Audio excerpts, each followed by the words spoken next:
Bismillahirrahmanirrahim.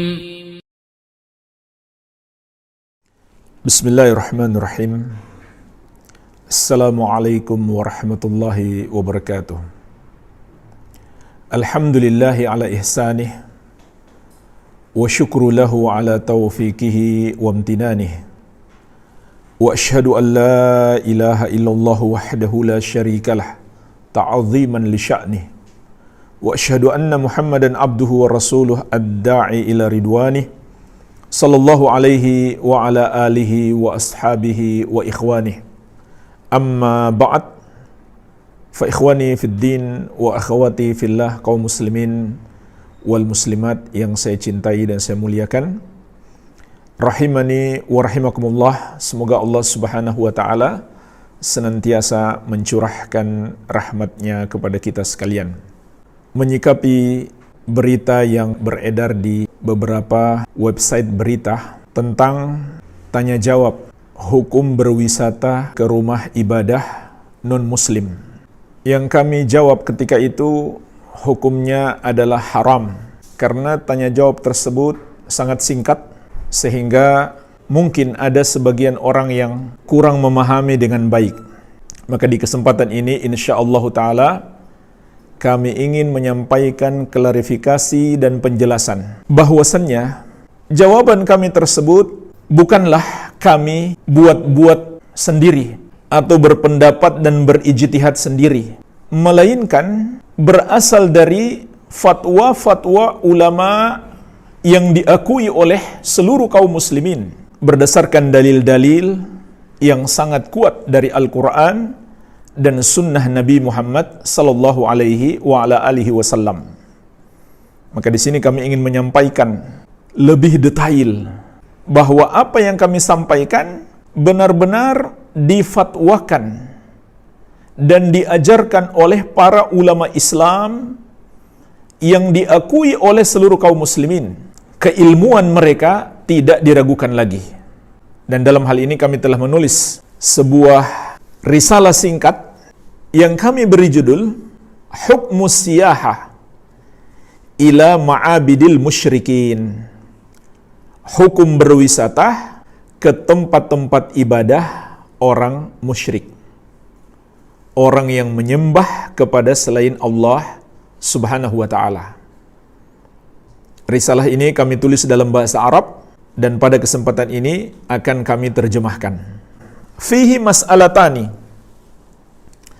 Ada dua permasalahan yang akan kita bahas secara singkat insyaallah ta'ala. Al-ula, yang pertama adalah hukmu musyahadati ibadatihim li ghairillah au a'yadihim. Hukum menyaksikan atau menonton ibadah orang-orang musyrik kepada selain Allah atau perayaan-perayaan mereka yang biasanya disertai dengan ritual-ritual mereka. Au ghairi dzalika mimma yukhalifu syar'allahi azza wa jalla. Atau selain itu dari acara dan ritual yang menyelisihi syariat Allah azza wa jalla atau syiar-syiar mereka, seperti adanya patung-patung, simbol-simbol kesyirikan mereka, dan lain-lain. Ini permasalahan pertama yang akan kita bahas. Ats-tsaniyatu, permasalahan yang kedua, hukmu dukhuli ma'abidihim. Hukum masuk ke tempat-tempat ibadah mereka. Inilah dua permasalahan dalam pembahasan hukum berwisata ke tempat-tempat ibadah orang musyrik. Kita masuk al-mas'alatul ula, permasalahan yang pertama, hukmu musyahadati ibadatihim li ghairillahi au a'yadihim au ghairi dzalika mimma yukhalifu syar'allahi azza wa jalla. Hukum menyaksikan atau menonton atau mencari hiburan dengan melihat ritual-ritual ibadah mereka kepada selain Allah atau perayaan-perayaan mereka atau selain itu yang menyelisihi syariat Allah. Kenapa ini perlu kita bahas jamaah sekalian? Karena biasanya saat ada upacara-upacara, ritual keagamaan, peribadahan mereka menyembah kepada patung-patung atau siapapun yang mereka anggap Tuhan selain Allah, dan perayaan-perayaan mereka, biasanya wisata itu lebih digencarkan. Walaupun mungkin hanya setahun sekali atau setahun 2 kali. Maka ini perlu kita bahas. Hukmuhu haramun. Maka kami tegaskan, hukumnya adalah haram li adillatin katsirah. Berdasarkan banyak sekali dalil. Wa aqwalil ulama fi dzalik. Dan ucapan-ucapan ulama dalam permasalahan ini. Insyaallah taala kita akan bahas secara singkat 5 dalil. Ad-dalilul awal, dalil yang pertama, qaulullahi ta'ala, firman Allah Subhanahu wa ta'ala.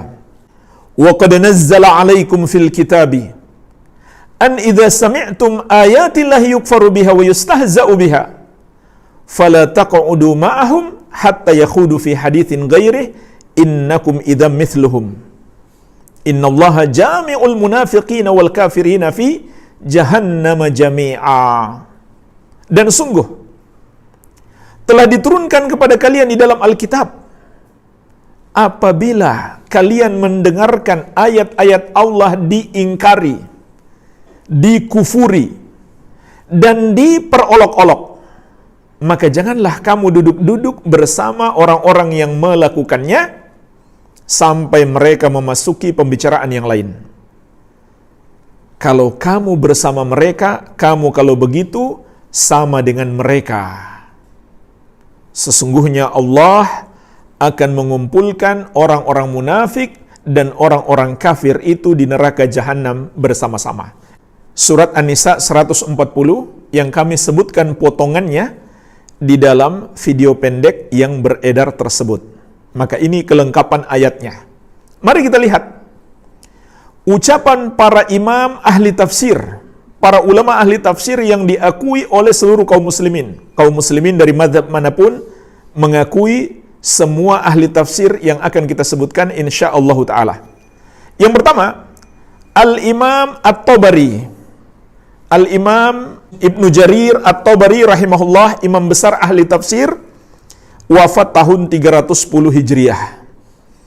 Dalam tafsir beliau yang terkenal, Tafsir At-Tabari, juz 9 halaman 321.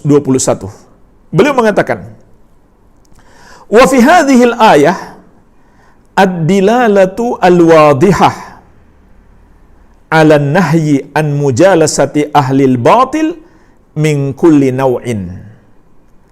Dan di dalam ayat ini ada dalil yang jelas akan terlarangnya bermajlis dengan orang yang melakukan kebatilan, melakukan perbuatan dosa dalam semua bentuk dosa, minal mubtadi'ati wal fasaqati, apakah dari golongan ahlul bid'ah atau dari golongan orang-orang fasik, para pelaku dosa besar, inda khawdihim fi batilihim, ketika mereka sedang melakukan kebatilan mereka.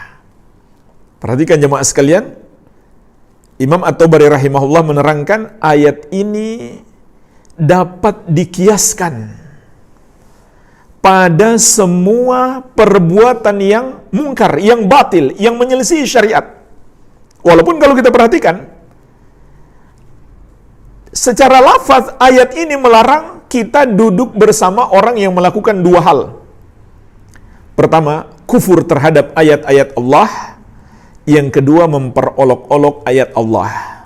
Makanya dalam ilmu syariat Islam, qiyas itu termasuk dalil. Para ulama Islam memahami ayat ini mencakup larangan terhadap semua perbuatan yang mungkar.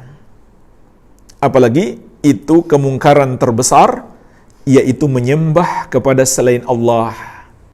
Siapapun yang disembah, patung-patungkah, dewa-dewikah, apapun itu, dalam ajaran Islam, itulah yang namanya dosa terbesar yang disebut dosa syirik. Yang Allah berfirman, innallaha la yaghfiru ayyushraka bihi wa yaghfiru ma duna dzalika liman yasha. Sesungguhnya Allah tidak akan mengampuni dosa syirik dan akan mengampuni dosa selain itu bagi siapa yang Dia kehendaki. Kemudian perhatikan lanjutan ucapan beliau.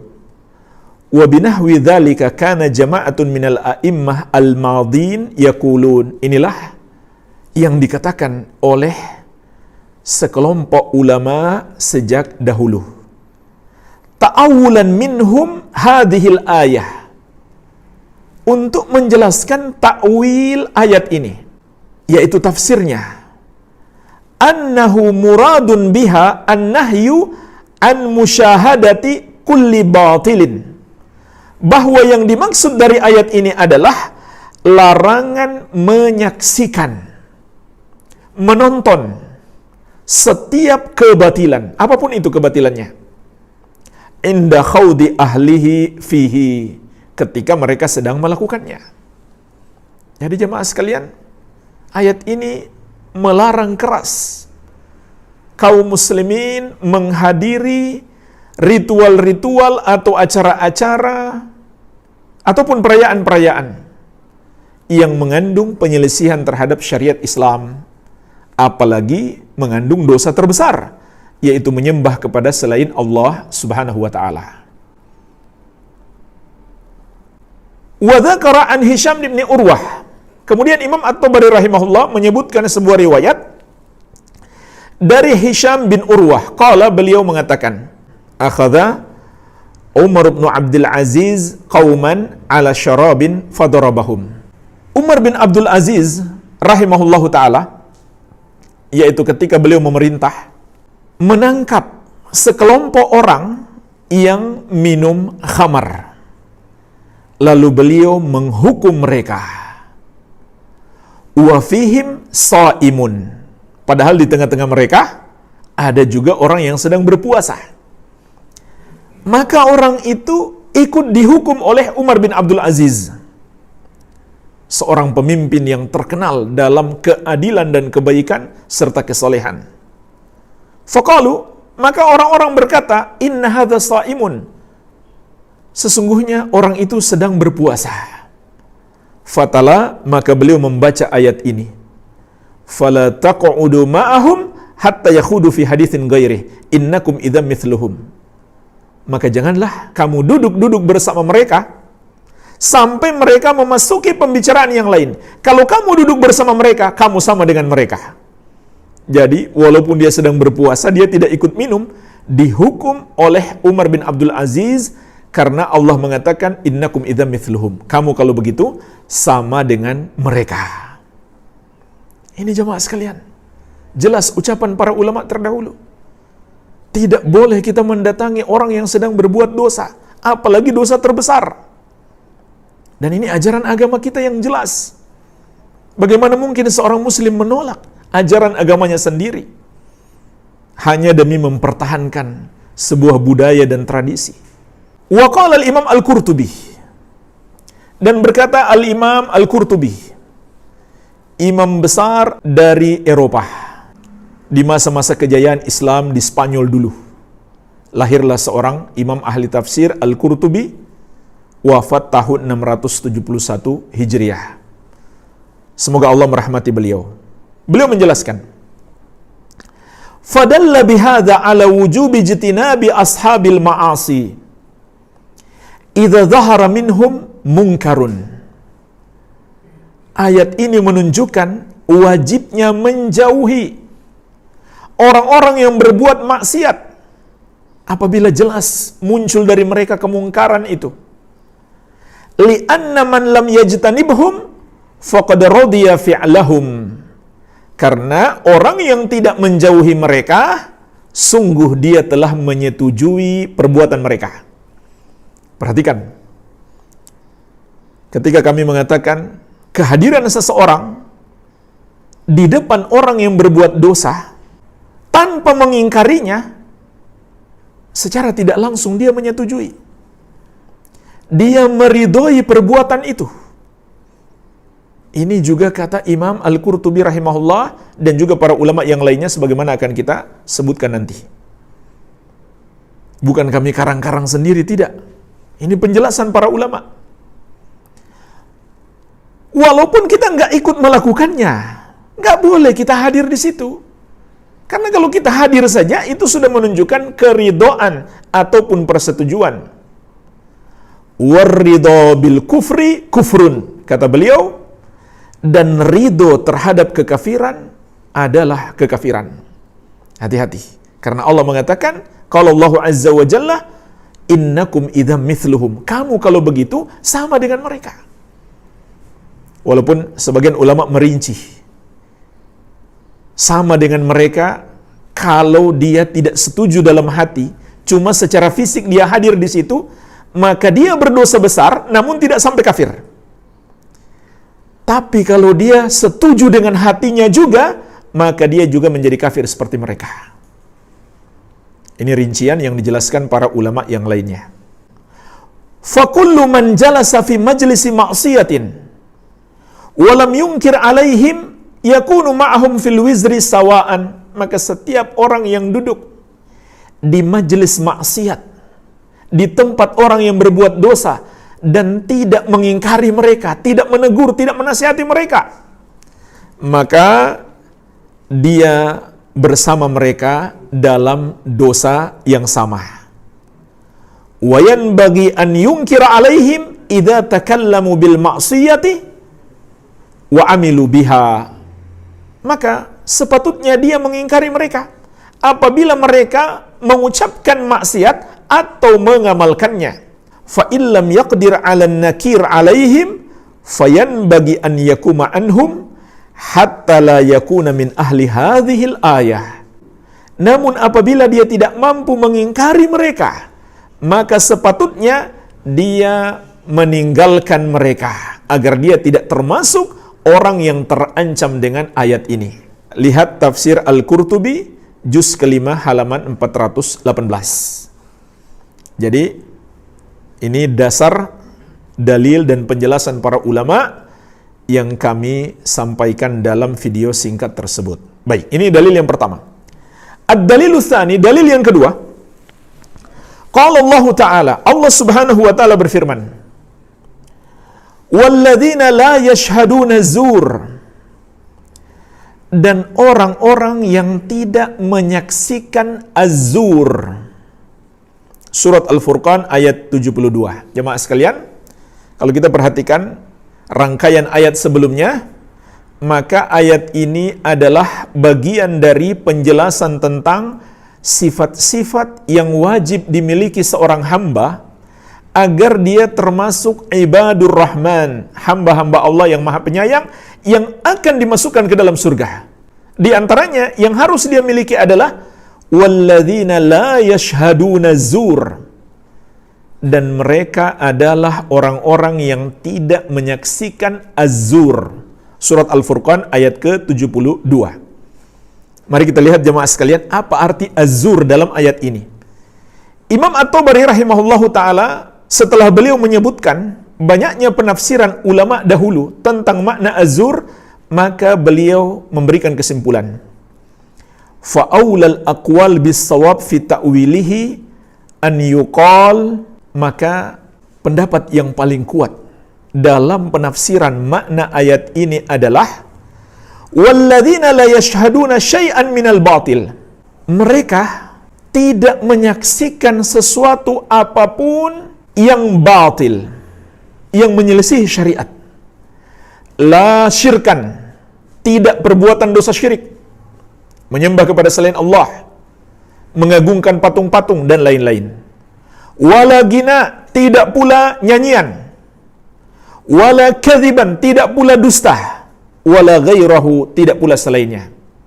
Jadi ayat ini bermakna apapun itu yang menyelisih syariat Allah, kita jangan ikut menonton, jangan ikut menyaksikannya, kecuali kita datang ke situ untuk melakukan amar ma'ruf nahi mungkar, untuk mengingkari orang yang melakukan itu agar dia bertobat kepada Allah. Lihat tafsir At-Tabari juz ke-19 halaman 314.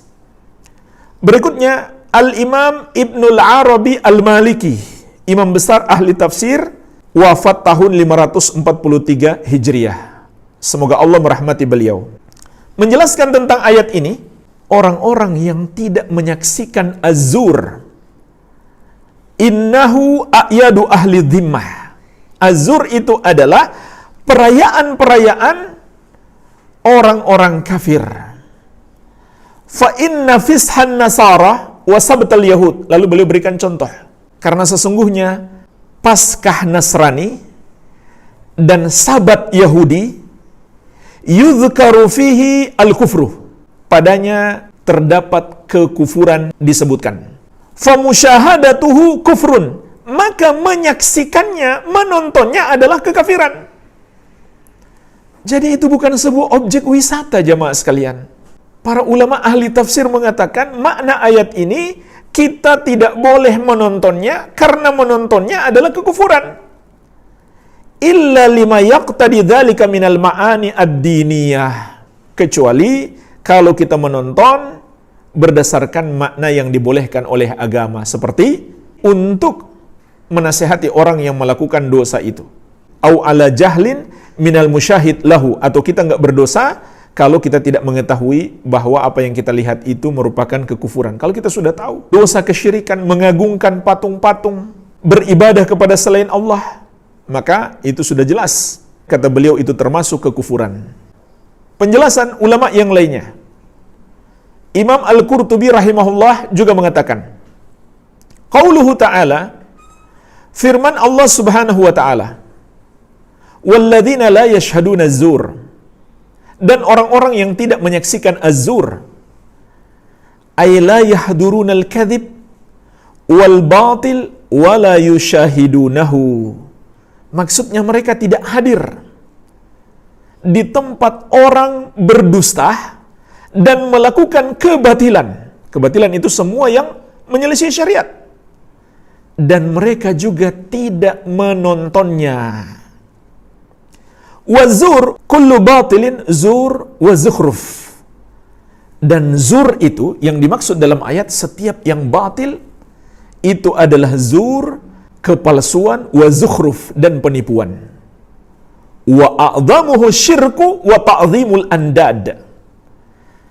Dan kepalsuan terbesar, kata beliau, adalah syirik dan pengagungan kepada Tuhan-Tuhan yang disembah selain Allah. Tidak ada kepalsuan yang lebih besar daripada ini, jemaah sekalian. Bagaimana mungkin seorang muslim mencari hiburan dengan menonton pengagungan kepada patung-patung itu? Penyembahan kepada selain Allah, dosa terbesar. Kemudian beliau menerangkan juga, wabihi fassarat Dhahak wa Ibnu Zaid wa Ibnu Abbas. Ini yang ditafsirkan oleh Ad-Dhahak, Ibnu Zaid, dan Ibnu Abbas, ulama-ulama besar ahli tafsir dahulu. Wa fi riwayatin an Ibnu Abbas, dan dalam satu riwayat dari Ibnu Abbas radhiyallahu anhuma, beliau menafsirkan az-zur itu adalah annahu a'yadul musyrikin, perayaan-perayaan orang musyrik. Perayaan mereka tahunan atau bulanan, lalu digencarkan wisata ke situ karena ada perayaan itu, dibuat festival macam-macam, enggak boleh kita hadiri. Berdasarkan ayat yang mulia ini dan penjelasan para ulama ahli tafsir. Penjelasan Al-Imam Ibnu Katsir, imam besar ahli tafsir yang masyhur, wafat tahun 774 Hijriah. Semoga Allah merahmati beliau. Hadhihi aidan min sifati ibadir rahman. Ayat ini juga menjelaskan di antara sifat ibadur rahman, hamba-hamba Allah yang maha penyayang, yang wajib mereka miliki sifat itu agar mereka masuk surga. Itu maknanya. Annahum la yashhaduna zur, bahwasanya mereka tidak menyaksikan az-zur. Qila huwa syirku wa ibadatul asnam, dikatakan makna az-zur adalah syirik dan penyembahan kepada patung-patung. Wa qila al-kadhib wal fisku wal lagu wal batil, juga dikatakan maknanya adalah dusta, kefasikan, perbuatan sia-sia, dan kebatilan.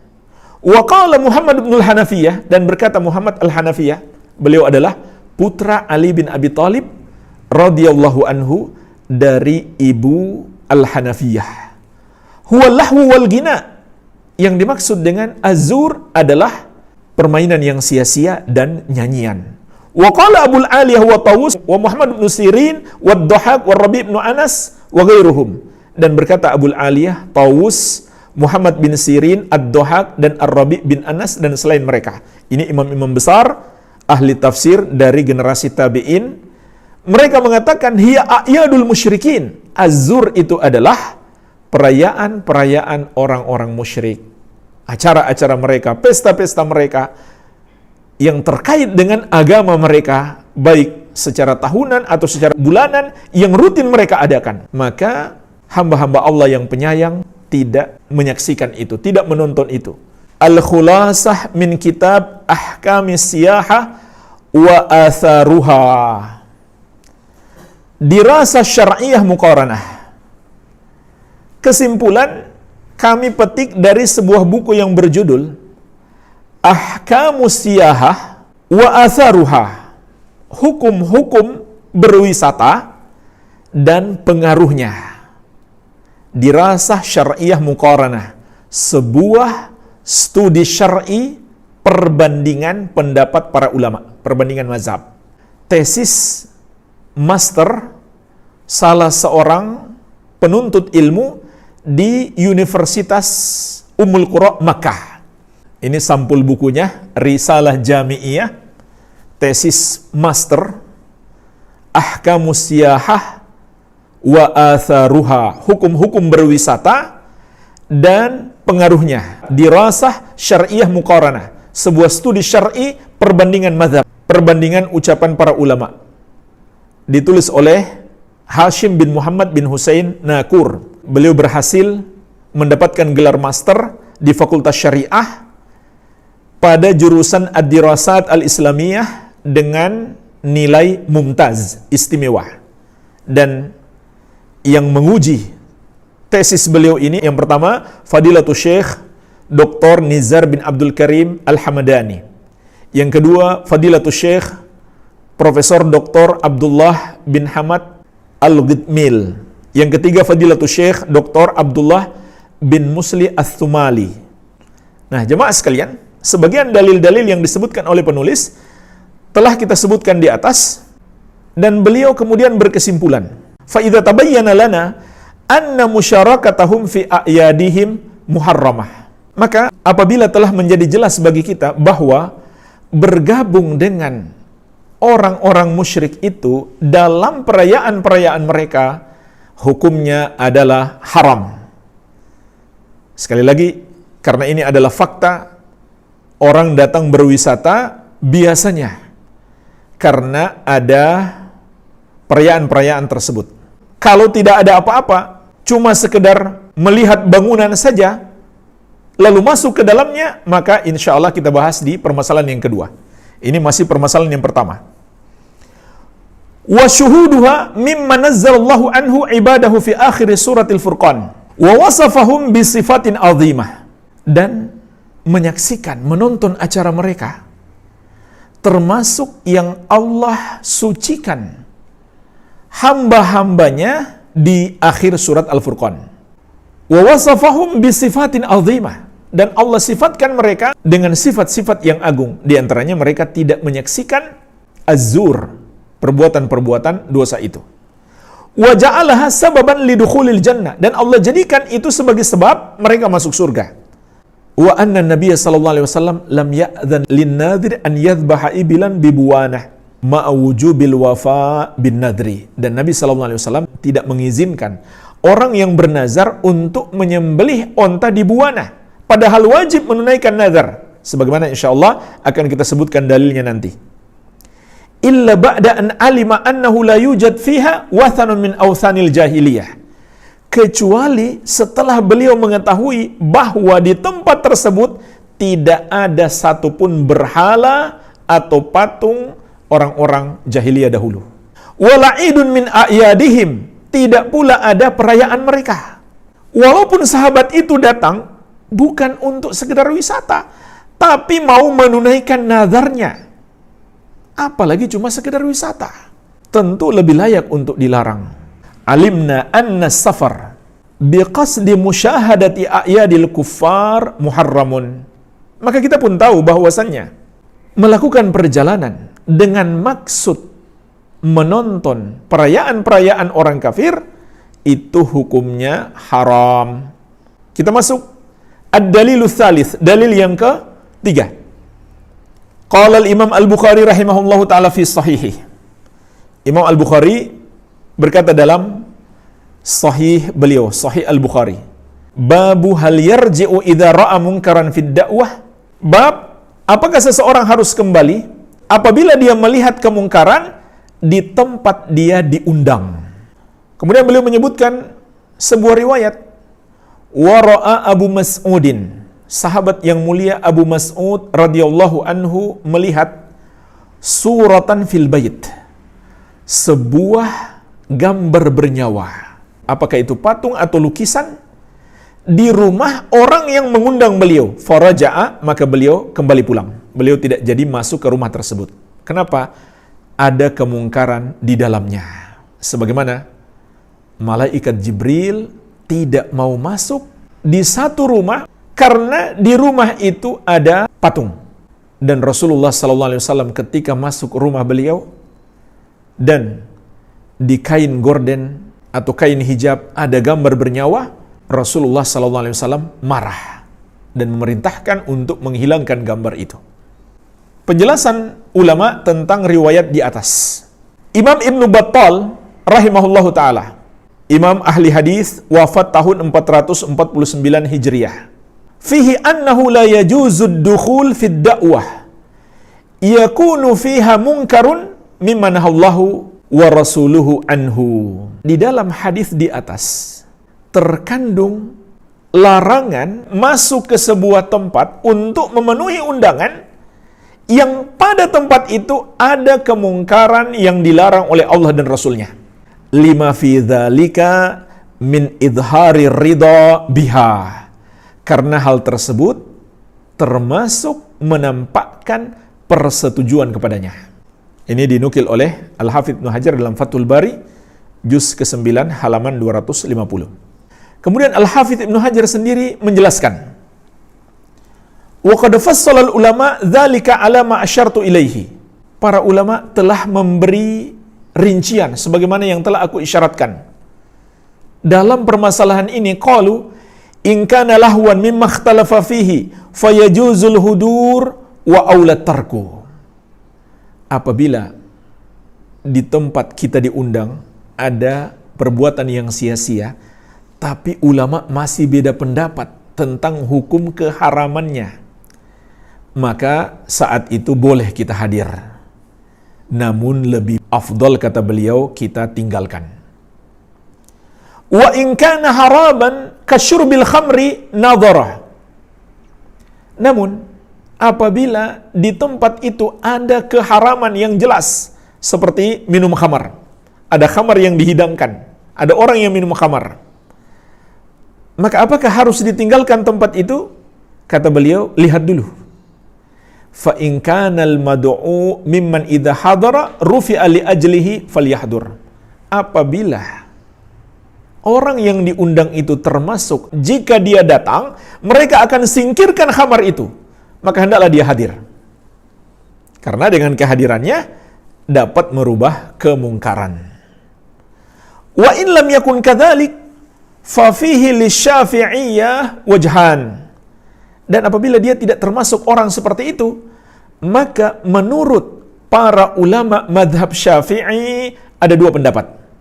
Perhatikan jemaah sekalian, ini pendapat ulama Syafi'iyah yang dinukilkan oleh Ibnu Hajar.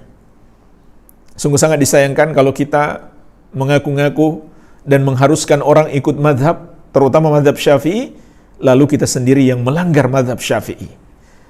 Maka menurut madhab Syafi'i ada dua pendapat. Ahaduhuma yahdur wa yunkiru bihasabi kudratihi. Hendaklah dia hadir, tetap datang ke tempat itu, dan dia ingkari perbuatan itu sesuai dengan kemampuannya. Wa in kana al-aula alla yahdur, meskipun lebih afdal dia tidak datang. Qala al-Baihaqi wa huwa dhahirun nass Syafi'i. Kata al-Baihaqi, ini yang zahir nas, pendapat tegas dari Imam Asy-Syafi'i. Wa alaihi jara al-Iraqiyun min ashabihi, dan ini yang diamalkan oleh ulama-ulama Irak, murid-muridnya Imam Syafi'i. Jadi boleh kalau dia mau hadir dengan syarat dia harus mengingkari. Tapi kata Asy-Syafi'i dan murid-murid beliau, lebih afdal dia nggak hadir. Karena jemaah sekalian, ketidakhadiran kita di tempat seperti itu juga sebenarnya bagian dari cara menasehati. Itu yang diinginkan oleh Imam Syafi'i. Wal wajhu tsani, pendapat yang kedua li Syafi'i, dalam mazhab Syafi'i, tahrimul hudur li'annahu karridha bil munkar.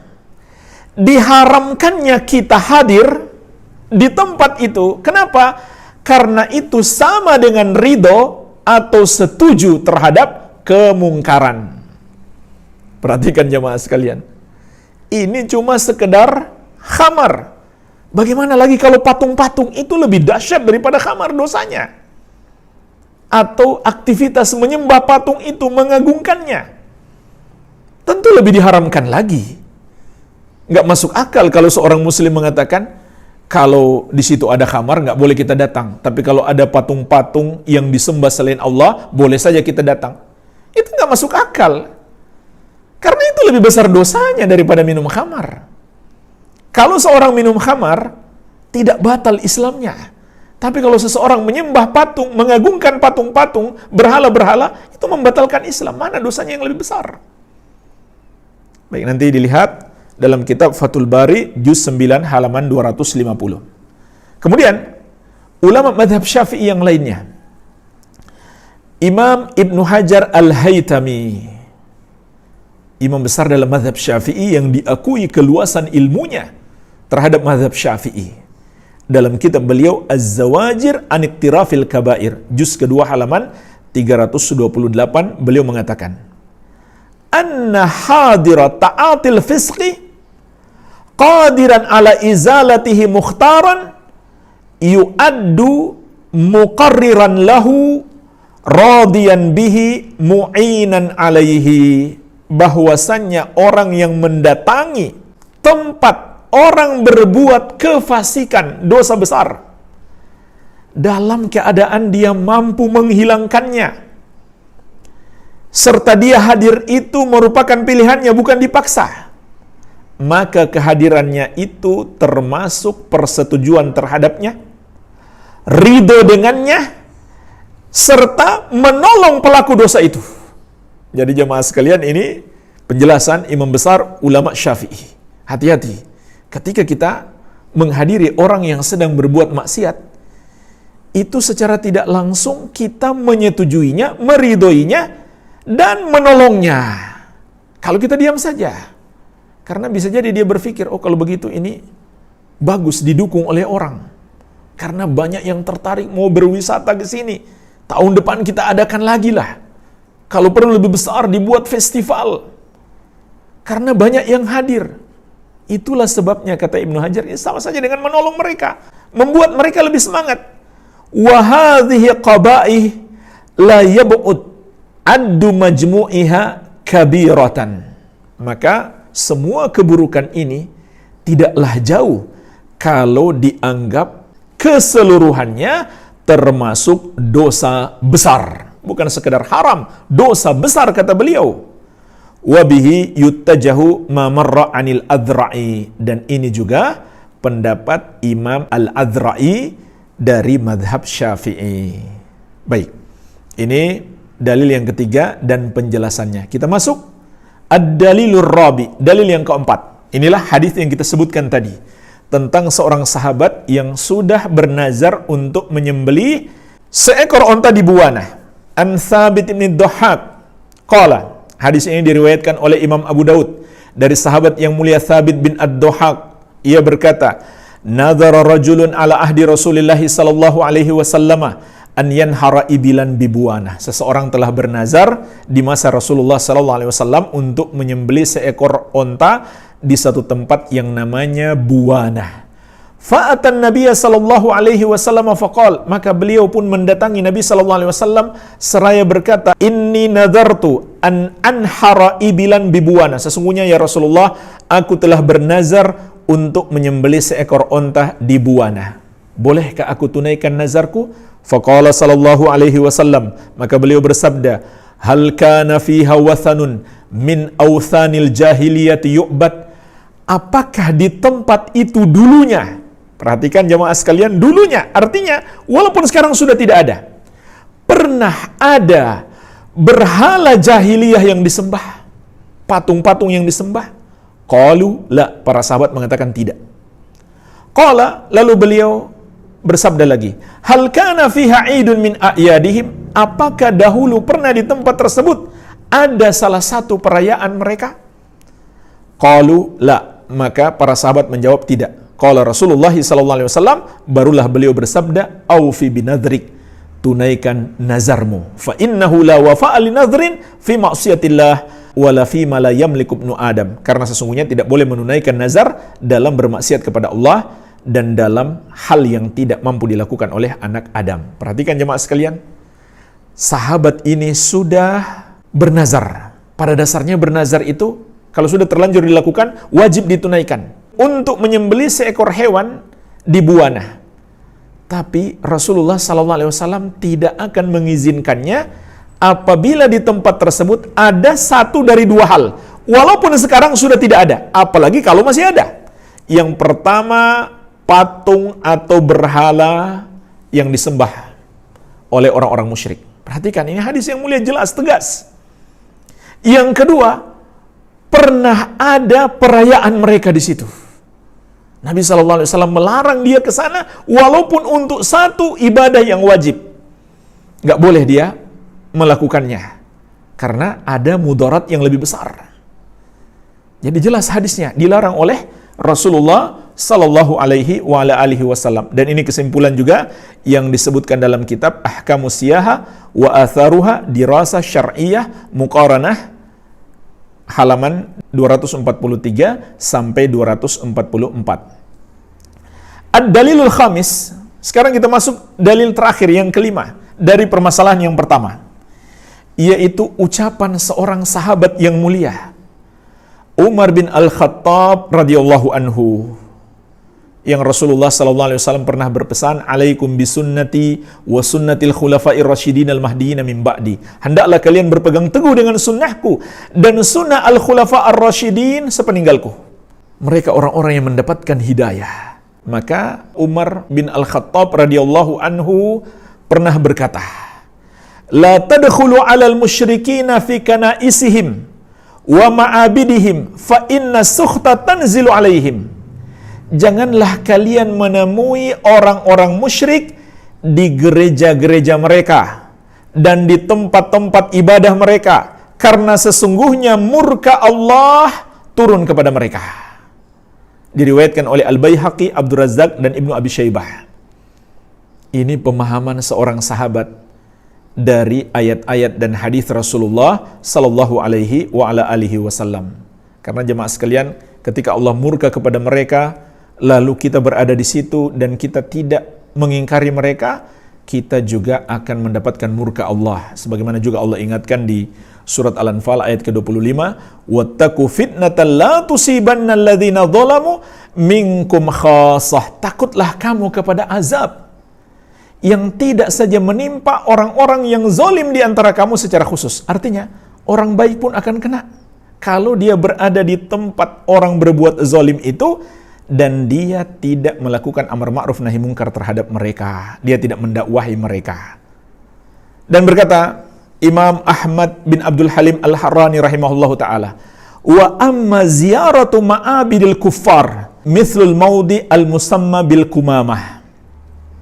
Adapun mengunjungi tempat-tempat ibadah orang kafir, seperti tempat yang mereka sebut al-kumamah, au baiti lahmin, atau rumah daging, atau istilah mereka sekarang Bethlehem, au sihyaun, atau yang mereka sebut sihyaun, au ghairi dzalik, atau yang selain itu, mithlu kanaisin nasara, seperti gereja-gereja Nasrani, famanhiyun anha, maka itu terlarang.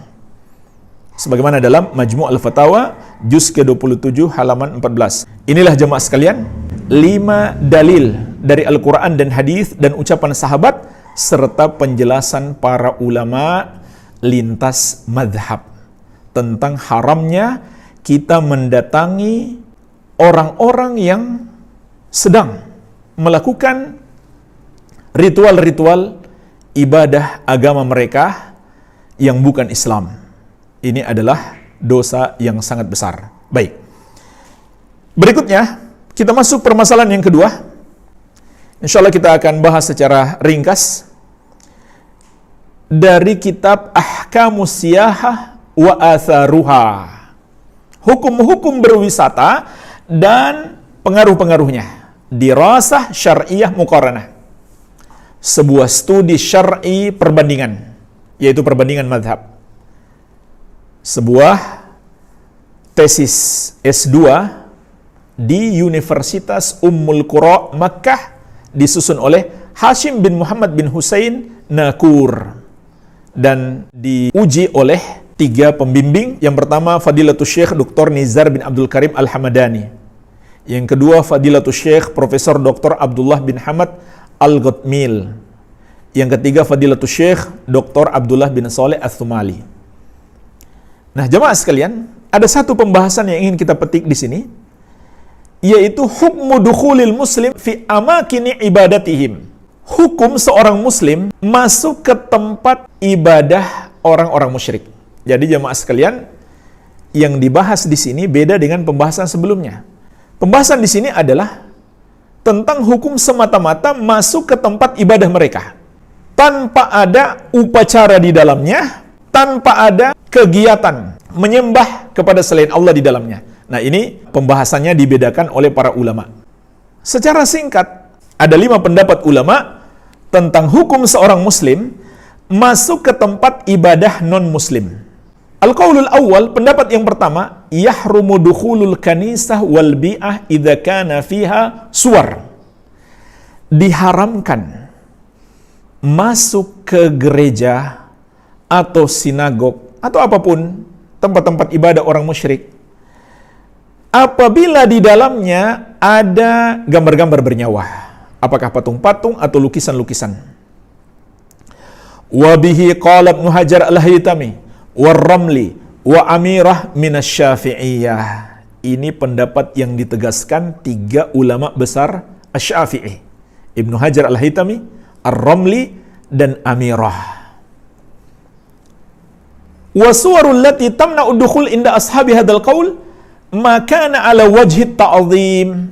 Dan gambar-gambar bernyawa atau patung-patung yang menghalangi kita masuk ke tempat ibadah tersebut, menurut para ulama ini, apabila patung itu diagungkan, dimuliakan. Ammal mautu afalah, adapun patung yang dihinakan, maka tidak masalah. Al-qaulus tsani, pendapat yang kedua, yahrumu dukhulul kanisa wal bi'ah mutlaqan. Diharamkan masuk ke gereja dan sinagog secara mutlak. Artinya, ada patung nggak ada patung, ya sama saja. Wa bihi qala Ibnu Nujaim minal Hanafiyah. Dan ini pendapat Ibnu Nujaim, ulama besar dari mazhab Hanafi. Dan mazhab Hanafi mengatakan karena di situ tempat berkumpulnya setan, kata mereka. Al-qaulus tsalits, pendapat yang ketiga, yukrahu dukhulul kanisa wal bi'ah mutlaqan. Dimakruhkan memasuki gereja dan sinagog secara mutlak. Wa huwa qaulun indal Hanabilah. Ini satu pendapat dari mazhab Hambali. Hukumnya makruh. Al-qaulur rabi, pendapat yang keempat, yukrahu dukhulul kanisa wal bi'ah idza kana fiha suwar. Dimakruhkan masuk ke gereja atau sinagog apabila di dalamnya ada gambar-gambar bernyawa. Wa huwa qaulu tsanin indal Hanabilah. Dan ini pendapat kedua ulama mazhab Hambali. Al-qaulul khamis, pendapat yang ketiga, yajuzu dukhulul kanisa wal bi'ah mutlaqan. Boleh masuk ke gereja dan sinagog secara mutlak. Wa huwa qaul tsalits indal Hanabilah wa alaihil madhhab. Dan ini adalah pendapat yang ketiga dalam mazhab Hambali, dan inilah pendapat resmi mazhabnya. Jemaah sekalian, inilah secara singkat beliau jelaskan 5 pendapat dari ulama 4 mazhab terkait hukum seorang muslim masuk ke tempat-tempat ibadah orang non-muslim. Kemudian beliau sebutkan dalil masing-masing, lalu beliau mengkritik mana yang perlu dikritik dan menguatkan mana yang kuat. Nah, jemaah sekalian, kesimpulannya beliau penulis rahimahullah menguatkan pendapat yang pertama. Karena dalil-dalilnya itu sangat kuat, yaitu yahrumu dukhulul kanisah wal bi'ah idza kana fiha suwar. Diharamkannya seorang muslim masuk ke gereja, sinagog atau tempat ibadah orang musyrik apabila di dalamnya ada patung-patung atau gambar-gambar bernyawa. Ini pendapat Ibnu Hajar Al-Haytami sebagaimana dalam Tuhfatul Muhtaj, begitu pula pendapat Ar-Ramli sebagaimana dalam Nihayatul Muhtaj, juga pendapat Amirah sebagaimana dalam Hasyiyata Qalyubi wa Amirah ala Syarhil Muhalla ala Minhajit Talibin, semua dari kalangan ulama Asy-Syafi'iyah. Nah, jemaah sekalian, sebagai penutup, mari kita lihat dalil yang menguatkan pendapat pertama. Banyak dalil beliau sebutkan, kita ambil satu saja karena sudah mewakili yang lain, yaitu dalil yang pertama. Sebuah hadis yang diriwayatkan Al-Bukhari dari Ikrimah dari Ibnu Abbas radhiyallahu anhuma, anna Nabiyya sallallahu alaihi wasallam lamma ra'a suwar fil baiti lam yadkhul hatta amara biha famuhiyat. Bahwasanya Nabi sallallahu alaihi wasallam ketika melihat ada gambar-gambar bernyawa, patung-patung di Ka'bah, beliau tidak mau masuk sampai beliau perintahkan untuk dihilangkan.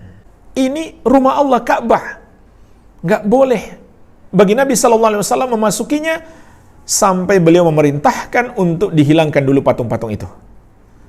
Wa ra'a Ibrahim wa Ismail bi aidihima al-azlam, dan beliau melihat ada patung Nabi Ibrahim dan Nabi Ismail alaihi wassalam, di tangan keduanya ada al-azlam, yaitu alat untuk mengundi nasib. Faqal, maka beliau bersabda, qatalahumullah wallahi in istaqsama bil azlami qattu. Semoga Allah memerangi mereka, demi Allah tidaklah kedua nabi itu mengundi nasib dengan anak panah sedikit pun, tidak pernah sedikit pun. Maka Rasulullah SAW marah dengan perbuatan mereka tersebut dan memerintahkan untuk menghilangkan patung dari Ka'bah tersebut. Maka jelas kata penulis risalah tesis master ini, wajhud dilalah, sisi pendalilannya adalah dalam tina'u Rasul sallallahu alaihi wasallam min dukhulil Ka'bah wa fiha suwar hatta muhiyat ala adami jawazi dukhuli amakinil ibadah allati fiha aswar. Nabi sallallahu alaihi wasallam tidak mau masuki Ka'bah dalam keadaan di dalamnya masih ada patung-patung sampai dihilangkan, menunjukkan bahwa tidak boleh masuk ke tempat-tempat ibadah orang-orang yang menyembah kepada selain Allah yang padanya ada gambar-gambar yang mereka sembah atau patung-patung mereka atau simbol-simbol kesyirikan mereka.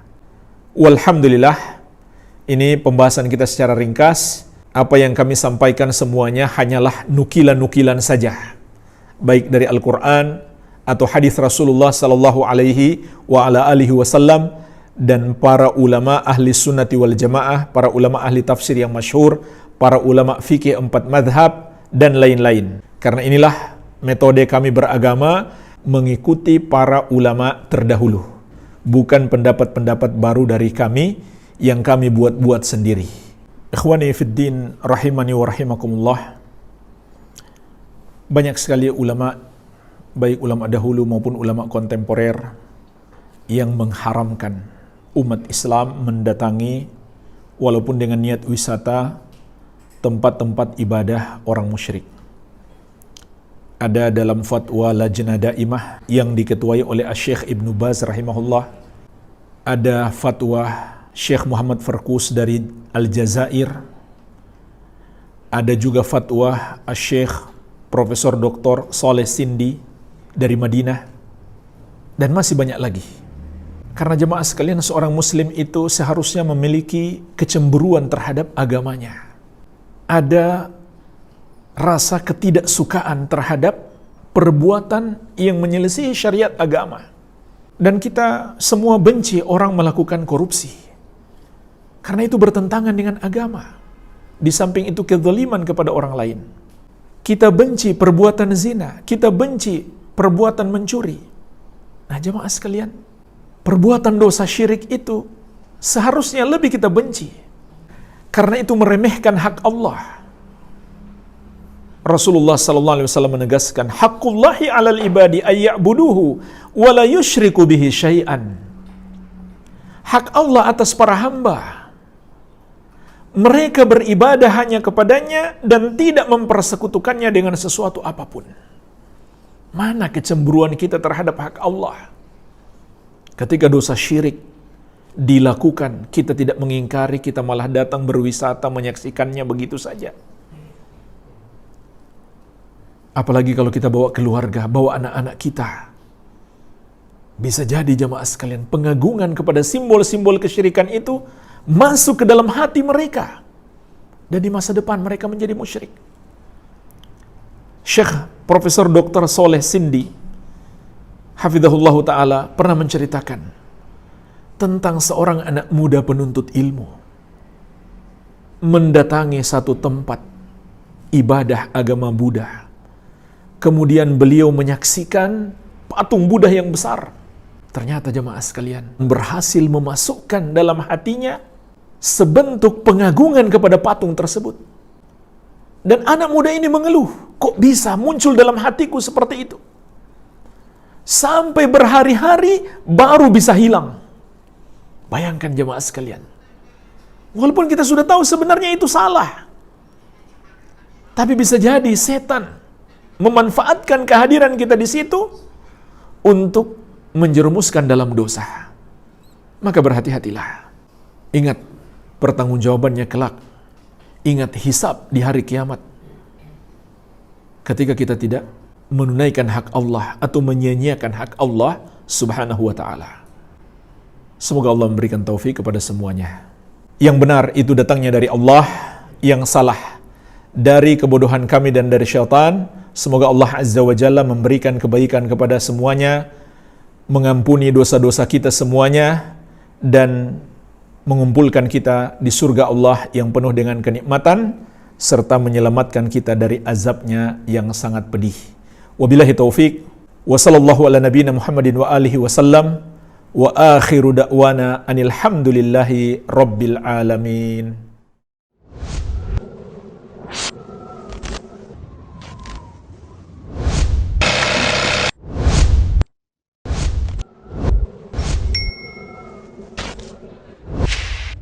Maktab, when Syar'i meets style.